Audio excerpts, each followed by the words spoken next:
niños pueden ir a su escuelita, a su clase, donde tienen un mensajito preparado.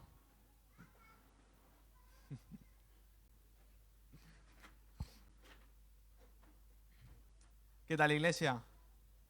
Madre mía, ya no cabemos, ¿eh? Ya habría que mirar la forma de comprar los pisos de al lado, ¿no? Porque a este paso, abrir la terraza interior, quitar baños, lo siento, pero todo sea para que más almas vengan al Señor. ¿Qué tal, iglesia? ¿Bien? Bien, ¿no? ¿O súper bien? Súper bien, ¿no? Ahí con las pilas on fire, ahí, modo pentecostal. Bueno, yo quiero preguntarte antes de empezar, ¿qué es lo primero que se te viene a la cabeza, lo primero que piensas cuando te digo la palabra silencio? O sea, no hace falta que hagas silencio, sino quiero saber qué te viene a la cabeza cuando escuchas esa palabra. ¿Oración? ¿Paz? ¿Tranquilidad? Y entonces yo pregunto, ¿por qué la gente siempre está escuchando podcast o siempre está con música? Silencio. Para algunos es paz, es tranquilidad, es intimidad con Dios, pero para otros es angustia, es desesperación. Un te amo que jamás papá te dijo. Un te amo que tu esposo o tu esposa hace mucho tiempo que no te dice. Un qué bien lo has hecho. Ese silencio duele. Ese silencio duele y mucho. Yo hace 12 años estudié, no sé por qué, todavía me lo pregunto, pero estudié para ser intérprete de lengua de signos. ¿Sabes? Los que están en la esquinita de la tele ahí moviendo las manos. Pues yo estudié eso. De hecho, la del TV3 era una de mis tutoras. Y mi concepto de lo que es el silencio cambió radicalmente. Porque yo jamás me había planteado en plan, ¿qué significa estar en silencio? Yo jamás me lo había planteado. ¿Qué significa estar sordo? Pero a medida que iba estudiando, el hecho de estudiar la lengua de signos implicaba involucrarte en la comunidad de personas sordas. ¿Y sabes cómo le llaman a la discapacidad a la sordera? La discapacidad invisible. Porque tú, por ejemplo, puedes ver a un ciego que va con el palito, o que va con un perro que le ayuda, que le asiste, puedes ver un cojo, un paralítico, una persona en silla de ruedas, pero a los sordos, a menos que tú no lo veas como intenta comunicarse, tú no te das cuenta de que es sordo. A menos de que lo llames y no conteste, tú no te das cuenta de que es sordo.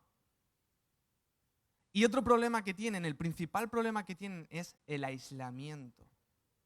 Ellos viven en un mundo donde todos se comunican en un canal y en un idioma que no es el suyo.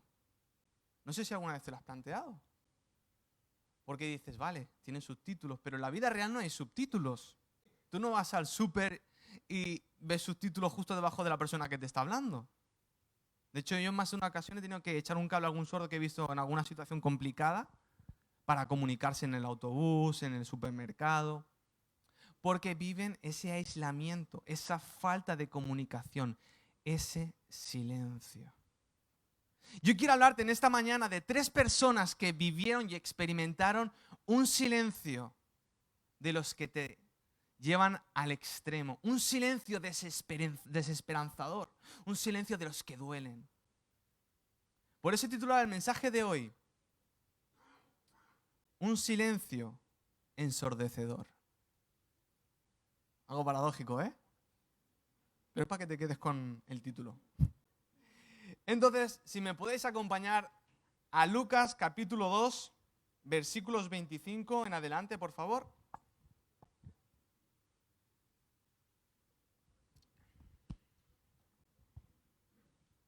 Lucas 2.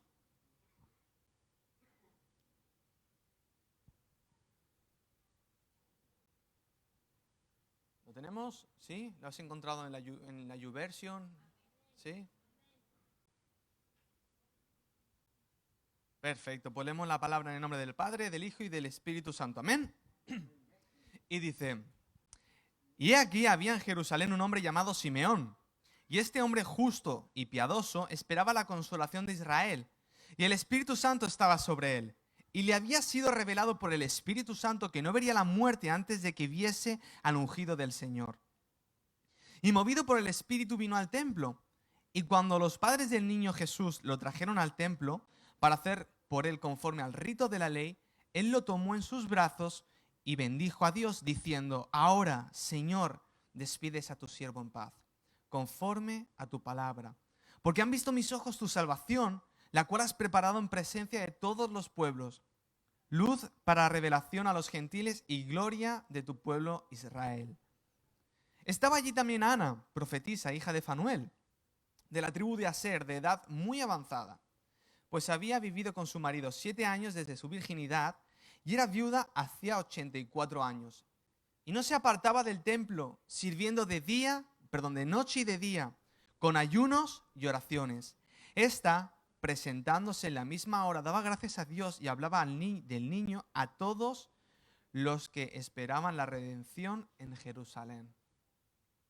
Gracias, Señor, te damos por este día, por tus bendiciones y por la oportunidad y bendición de estar aquí. Gracias por tu palabra, Señor, porque como dice el Salmo 19, es la que convierte el alma. Creemos fielmente en que tu palabra transforma personas, corazones, ciudades, barrios y hasta países, Señor, que nada hay imposible para ti. Te pedimos y te rogamos que seas tú, Espíritu Santo, el que nos hable, edifique, confronte, quite y ponga todo aquello lo que tú quieras, porque tú eres soberano. En el nombre de Jesús, amén y amén. Vamos a ponernos un poquito en contexto. A mí siempre me gusta contextualizar un poquito la historia. Vemos a dos personas. A Simeón, que también vaya nombre, yo de pequeño siempre separaba el sí y el otro, ¿no? Pero no viene a cuento. Y luego tenemos a Ana. Entonces, vemos que eran dos personas que esperaban la llegada de un Mesías, la llegada de un Salvador. Pero para entender un poquito este escenario tendremos que irnos 430 años atrás. Porque 430 años atrás fue que vivió el último de los profetas del Antiguo Testamento, Malaquías.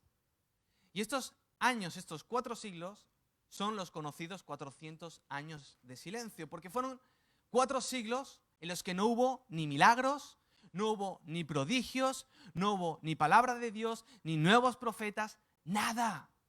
Parecía que Israel se había olvidado, que Dios se había olvidado de su pueblo. Parecía que Dios los estaba ignorando. Parecía que Dios estaba a silencio. Y no solo eso, Israel se había separado mucho antes que eso, y Judá, que era lo que quedaba, había sido invadido por Babilonia, por los medos, por los persas, por los griegos, por los egipcios, por los sirios y por los romanos. 7 imperios que habían oprimido, que habían conquistado, que habían humillado, que aplastaban a Israel a base de tributos, de impuestos. Y tú te quejas cuando llega Hacienda. Ellos sí que estaban en apuros. Y no solo eso. Un tío llamado Antíoco IV Epifanes cogió, se metió en el templo, hizo que los sacerdotes sacrificaran holocaustos a dioses paganos y dentro de esos animales incluían animales impuros como el cerdo.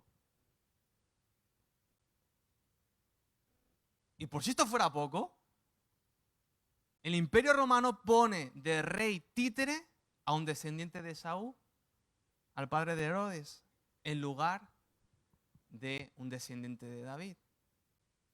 ¿Qué quiero decir con esto? Que durante estos 400 años Israel había vivido oprimida, humillada.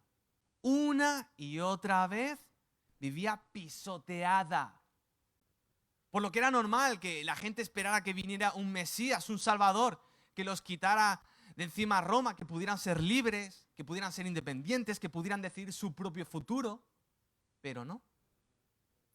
Así era el contexto en el que esta mujer llamada Ana y este hombre llamado Simeón estaban esperando al Mesías. Y vemos que Simeón era una persona que estaba siendo movida por el Espíritu Santo. Y esto es algo curioso porque el Espíritu Santo descendió después de que Jesús subió a los cielos. En ese entonces el Espíritu Santo solo estaba sobre, no dentro, que es diferente, pero personas escogidas.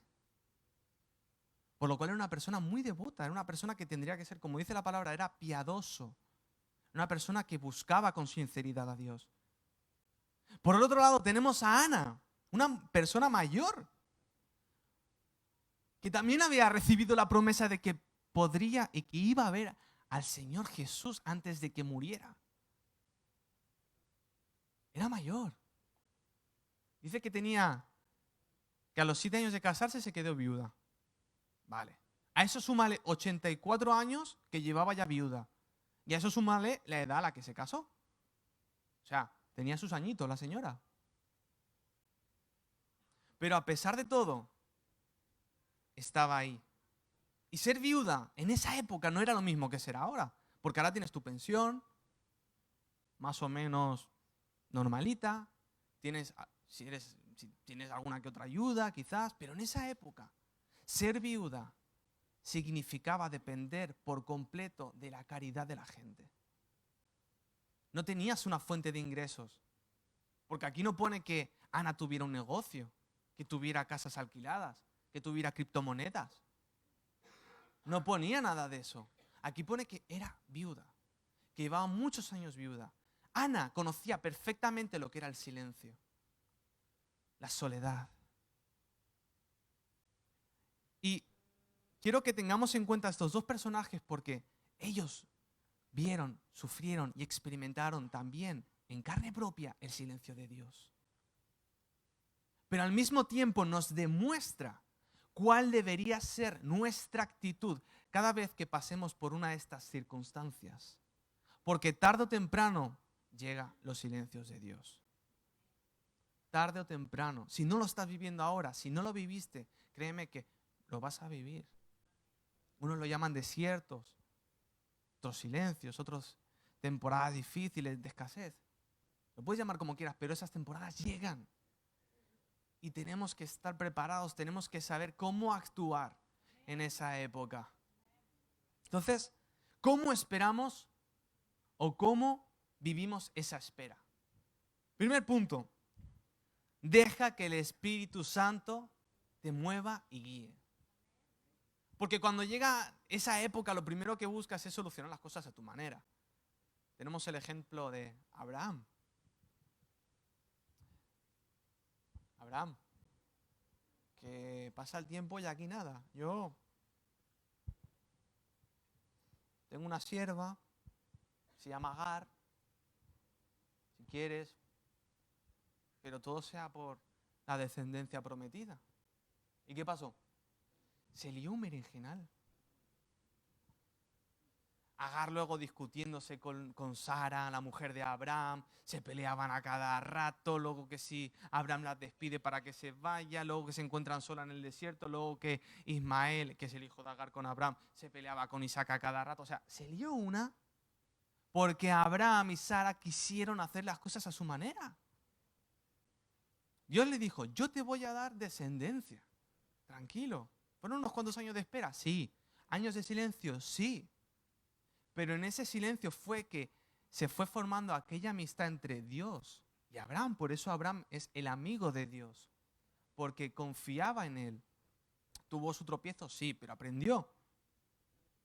Entonces vemos que es necesario ser guiados por el Espíritu Santo. Movidos por el Espíritu Santo. Porque nuestras fuerzas, mal vamos. Vamos fatal. Porque en el momento en que quieres alcanzar la promesa por tu cuenta, te nace un Ismael y no te nace Isaac. Y luego Israel tuvo problemas con Ismael y su descendencia. Y hasta el día de hoy, ¿sabes quiénes son los descendientes de Ismael? Los árabes. ¿Quiénes son los que más problemas está dando Israel? ¿Todo por qué? Por querer forzar la promesa. ¿Te das cuenta hasta qué punto llega el querer forzar las promesas a tu manera? Y dice, ¿pero qué tengo que hacer yo para tener el Espíritu Santo? ¿Tengo que ser súper espiritual, hacer ayunos cada 3 días? Eso ya sería un ayuno intermitente, ¿no?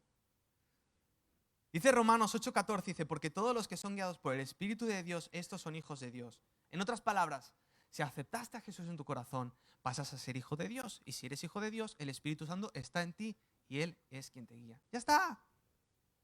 No hay más. No tienes que hacer ritos, ni cosas raras, ni pagar 2.000 euros cada mes de diezmo. No. Si eres hijo de Dios, es el Espíritu Santo el que te mueve. ¿Amén? Segundo punto. Evita el ruido. Romanos 10:7 dice, así que la fe es por el oír, y el oír la palabra de Dios. Pero, ¿qué pasa cuando no escuchas palabra de Dios? ¿Qué pasa cuando escuchas otras voces? Porque este pasaje también incluye y también nos enseña que si tú no estás escuchando la voz de Dios, lo que estás alimentando son otras ideologías, otras creencias, otros pensamientos contrarios a la palabra de Dios. Por eso, evita el ruido. ¿Y a qué ruido hago referencia? Críticas y ofensas. Podemos pensar que Ana y Simeón simplemente se sentaban en el templo, estaban ahí paseándose, que lo tuvieron fácil, que simplemente fue esperar. Pero ponte en la piel de estas personas. ¿Tú te crees que la gente no se burlaba de Ana? La verían pasar, un papá con sus hijos. No, ni la mires, ni te acercas, está loca. Que dice que viene un Mesías, pero tú has visto cómo va a venir un Mesías. Ahora, como está la cosa, va a venir un Mesías. Ni la mires. Más de una vez, Ana escucharía los murmullos de la gente, cómo la criticaban, cómo se burlaban de ella, cómo la ridiculizaban. Igual gente la haría, la imitaría y todo fuera. Pero Ana se mantuvo ahí, seguía ahí. ¿Sabes? En el congreso que fuimos, tuvimos una de las ponentes que había, una señora que estaba compartiendo el devocional, era una misionera que llegó sobre los años 80. Y ella estaba hablando de que una fe puesta en acción nos expone. ¿A qué? A que se rían de ti. A que se burlen de tus creencias. Y esta señora vino a España cuando la palabra evangélico ni existía casi. En esos años, en los años 80, la iglesia más grande tenía 40 personas. 40. Decían, estaban compartiendo de que los congresos nacionales, como mucho, reunían a 200, 150 personas. Ahora los congresos nacionales reúnen a miles de personas. Ella por eso expresa que se exponía, porque una y otra vez le decían, ¿pero qué haces en España? Porque España era conocido como el cementerio de los predicadores. Pero gracias a su entrega, gracias a su lucha, a su constancia de ella y de otros muchos más obreros, que España poco a poco está conociendo a Dios, que hay más iglesias. Y si te diera las estadísticas, no las tengo, las he visto, pero no las tengo presentes. Es para alucinar cómo han crecido las iglesias. En apenas, no sé si son 20 años, se han triplicado. Y mucha gente diría, ¿estás loca? ¿Qué haces en España? Vente a Estados Unidos, que hay más fruto. Vete a otros países donde tú predicas y se convierte en 20. Si en España igual predicas y al año se te convierte 1. Ella se expuso, pero no le importó ese ruido. No le importó la crítica, no le importó la ofensa, porque estaba donde tenía que estar. Por eso es importante escoger a quién oír. Escucha a alguien, no que te llene la oreja de flores, no que te pinte todo bonito. Escoge a alguien que sí, que a veces que te confronte, que te diga, por aquí no. Pero alguien que te edifique, que te desafíe, que te impulse y que te lleve a ir más allá. Y evita el ruido de la ofensa, el ruido de la crítica, porque ese no te va a llevar a nada. Segundo, ruido a evitar, el pecado. Una vez escuché que dice que el cristiano puede pecar porque es humano, pero no puede vivir en pecado. ¿Entendemos la diferencia, no? Somos humanos, puedes pecar, te puedes equivocar, pero no puedes persistir en ese pecado. Hay algo que hacer, hay algo en lo que trabajar, hay algo en lo que pedir ayuda. Y Ezequiel 39:24 dice, Conforme a su inmundicia y conforme a sus rebeliones hice con ellos. Y de ellos escondí mi rostro. Pocas palabras, lo que está diciendo el profeta Ezequiel es que Israel, como siempre, en muchas veces, dejó de lado a Dios, se dedicó a la idolatría, se dedicó a pecar, se dedicó a vivir a su manera y en consecuencia, Dios escondió su rostro de ellos. Pero ¿sabes? No todo está perdido. Porque el mismo Dios que escondió su rostro del pueblo de Israel en aquella época a causa de sus rebeliones, a causa de su pecado, en Isaías, capítulo 54:8 dice lo siguiente. Dice, con un poco de ira escondí mi rostro de ti por un momento. O sea, está reconociendo que derramó su ira sobre el pueblo de Israel. Pero al mismo tiempo dice, pero con misericordia eterna tendré compasión de ti, dijo Jehová tu Redentor. Quizás a veces no sentimos, o no escuchamos, o no experimentamos la presencia de Dios, porque hay un pecado con el que hay que trabajar. Por eso aquí se está exponiendo. Pero al mismo tiempo, Dios que está bueno, no te deja con el problema. En plan, pues ya te quedas ahí con tu problema, con tu pecado. ¿Me has desobedecido? No, todo lo contrario. Siempre se está prestando, siempre está, venga, ven. Porque cuando tú estudias la profecía del Antiguo Testamento, siempre ves los mismos puntos.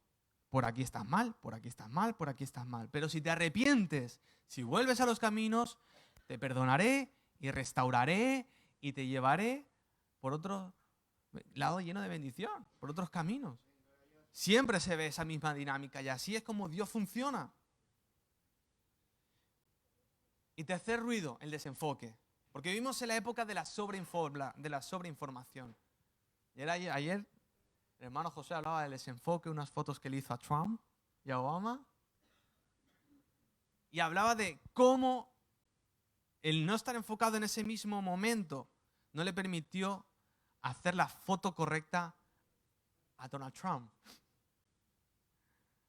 Porque estaba desenfocado, pero cómo Dios luego le dio la oportunidad de poder hacer la foto que luego salió en todas las portadas. Porque había un enfoque finalmente.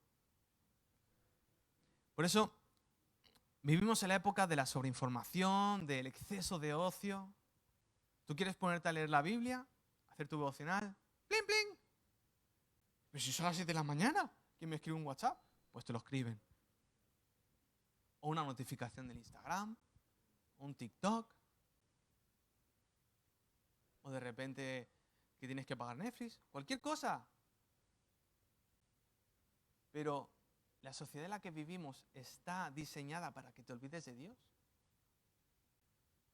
Está diseñada para ensordecer tus oídos. Por eso que la Biblia, no sé si has leído, cuando lees el libro de Salmos hay una palabra rara que dice Selah. Selah. Selah era una palabra que escribían los compositores de los libros de los Salmos, que en el momento de ser cantadas, porque eran canciones, era una pausa que indicaba, una pausa que tenía que hacer el director de la alabanza para que la gente meditara sobre lo que estaba cantando. Tú imagínate, estamos ahí cantando Todopoderoso, Selah. Suena una musiquita instrumental y ahí es cuando la gente, el pueblo de Israel, se dedicaba a meditar en lo que estaba cantando, a analizar en lo que estaba cantando, a adorar con la mente y con el espíritu, como decía Pablo. Y necesitamos momentos de Selah en nuestra vida. Momentos en los que apartemos todo el ruido y nos dediquemos a buscar a Dios. Preferiblemente, un tip, por la mañana. Por la mañana. Te tomas tu cafecito, te despiertas y cuando no hay nadie, ni niños ni nadie, ahí. Es el momento perfecto para buscar a Dios.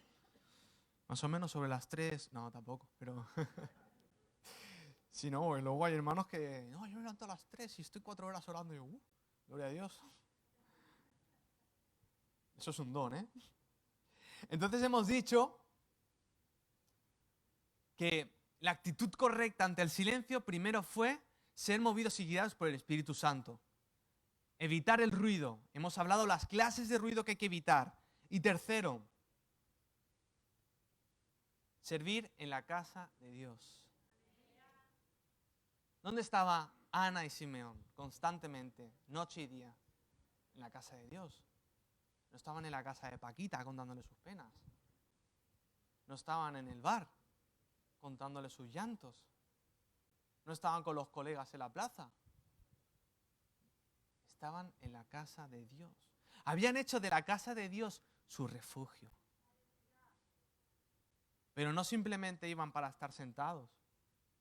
Dice que servían con oración y con ayuno. No se quedaban de brazos cruzados.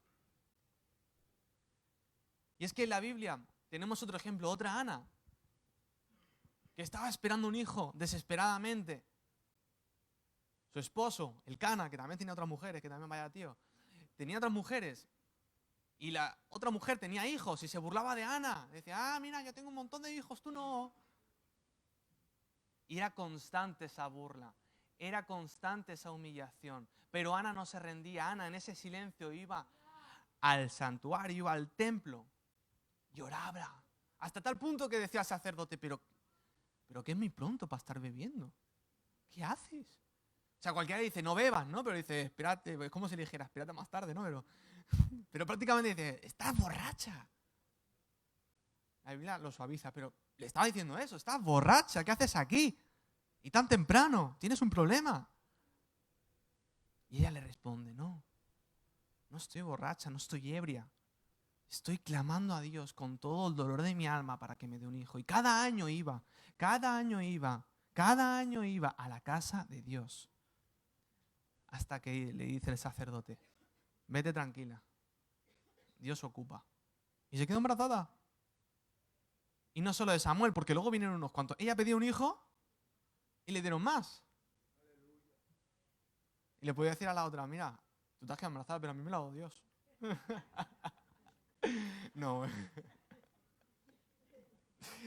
Y de ahí tenemos ya al profeta Samuel. Servían noche y día. ¿A qué te dedicas en tu silencio? ¿A quién acudes en tu silencio? ¿A quién escuchas? ¿Dónde te refugias? ¿En la iglesia? ¿En otros sitios? Como dicen en Cataluña, deberían de hacer un pensamiento. Quiero hablarte para ir acabando, para ir concluyendo, de un tercer personaje. Hemos dicho que eran tres. Quiero hablarte de Natanael.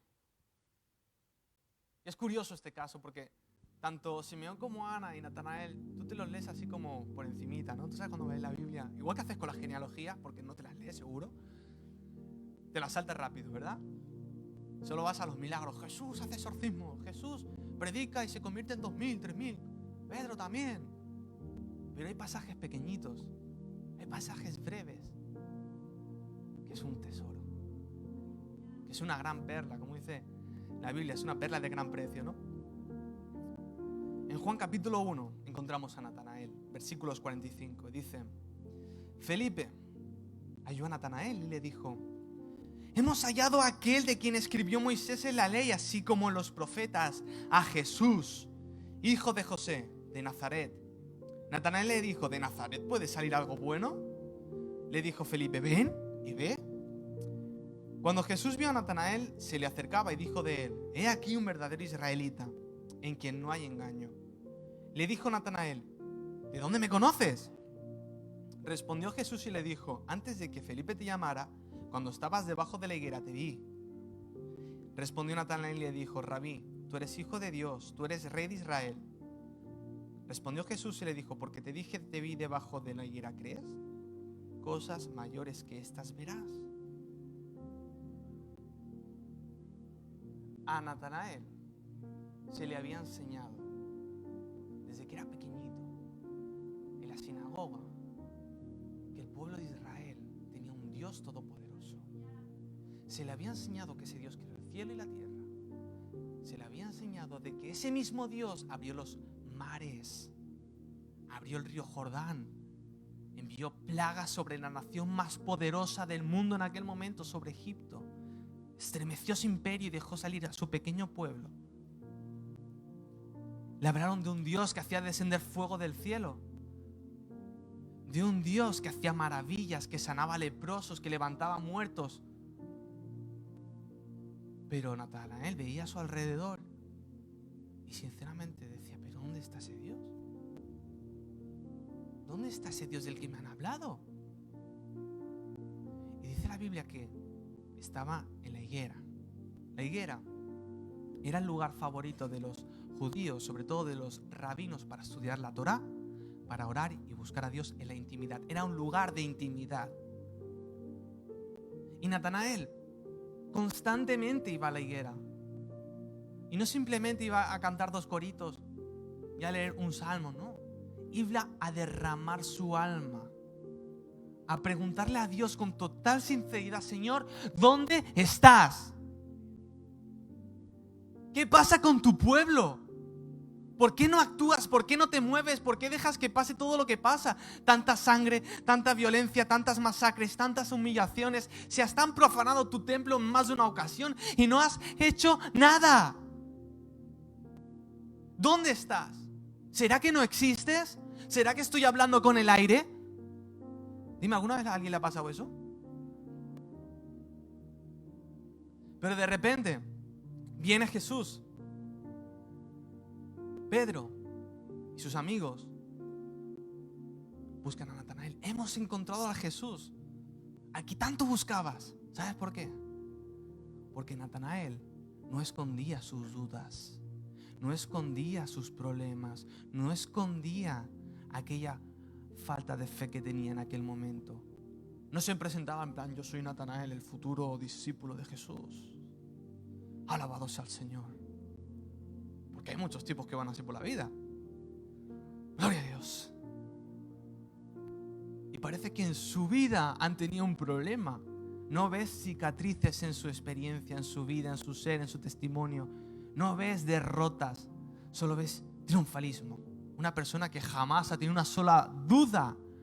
Yo personalmente, yo leo la Biblia y hay muchas cosas que todavía no entiendo. Y que estoy estudiando porque todavía no las entiendo. Hay muchos aspectos de la vida cristiana que tampoco entiendo y que sigo ahí trabajando en eso. Por eso viene Jesús y dice, pero a ver, ¿de dónde viene? De Nazaret. Ay, de Nazaret, por favor, Pedro, de Nazaret.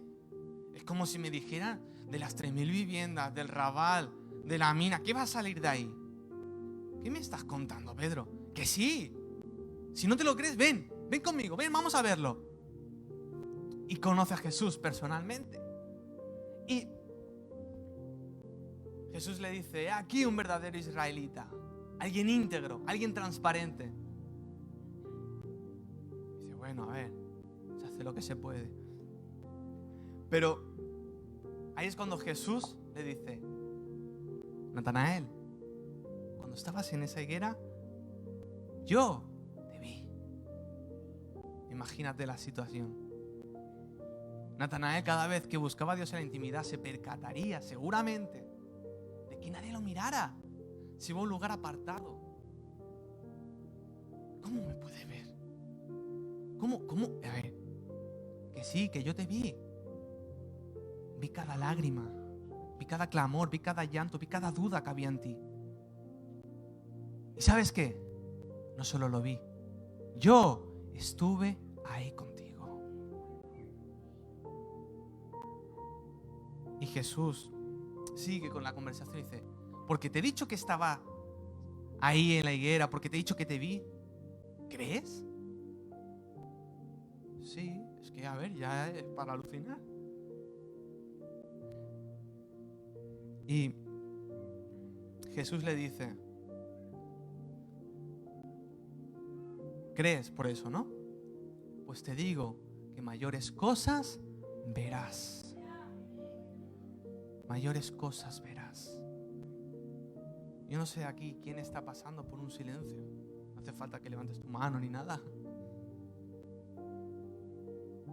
Pero la palabra del Señor nos dice, nos enseña que Él es fiel.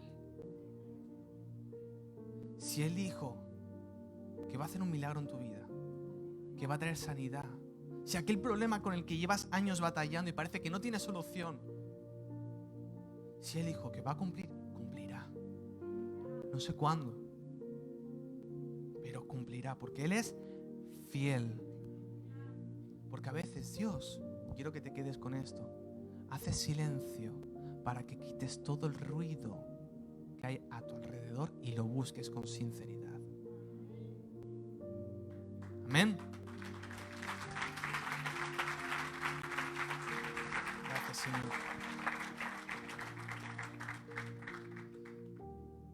Quiero invitarte a que te pongas de pie. Aunque suenen los huesos, la espalda, las cervicales.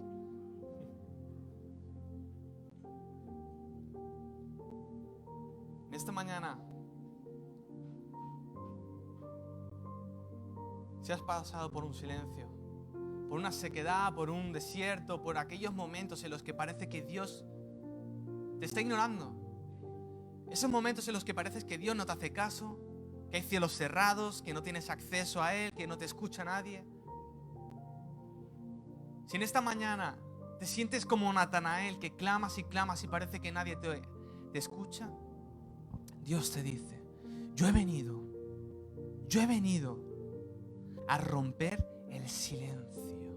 En esta mañana Dios rompe el silencio de tu vida. Dios rompe el silencio de tu vida. Si estabas en un problema, en una enfermedad, si estabas en problemas económicos, si tu hijo hace tiempo que estás orando por él y nada quiere saber de Dios, Dios rompe el silencio y quiere cumplir su palabra, si no es ahora, en su tiempo perfecto. Pero si estás en mitad de esa circunstancia, Dios quiere que sepas que te está viendo, te está escuchando y que está a tu lado.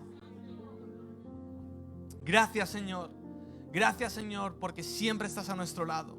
Porque a pesar de las dudas que a veces vienen, de aquellos problemas de fe que a veces intentan atacarnos, sacudirnos y movernos del lugar donde tú nos has puesto, tú estás ahí. Gracias porque ninguna oración cae en saco roto. Toda oración tú la escuchas. Te pedimos y te rogamos, Señor, que arranques todo el ruido de nuestro alrededor. El ruido del pecado, el ruido de la ofensa, el ruido del desenfoque. Señor, te pedimos que por favor te lo lleves todo. Porque queremos escucharte, queremos ser sensibles a tu voz, queremos ser sensibles a todo lo que tengas que enseñarnos, mostrarnos y revelarnos. Y creemos, yo no sé si tú lo crees, iglesia, que cosas mayores veremos en el nombre de Jesús. En el nombre de Jesús. Si tú crees que tu hijo no quiere saber nada de la iglesia, cree en Jesús y Él va a hacer que venga él y sus amigos. Si tú crees que hay una enfermedad que no se ve, cree en Jesús y vas a ser sano tú y los que te rodean, y vas a ser testimonio y vas a hacer que la gente que te rodee en un futuro sea sana por tu testimonio, por lo que tú has creído. Porque cosas mayores verás. En el nombre de Jesús, Señor, rompe el silencio. En el nombre de Jesús, dan un aplauso a Jesús, que se lo merece.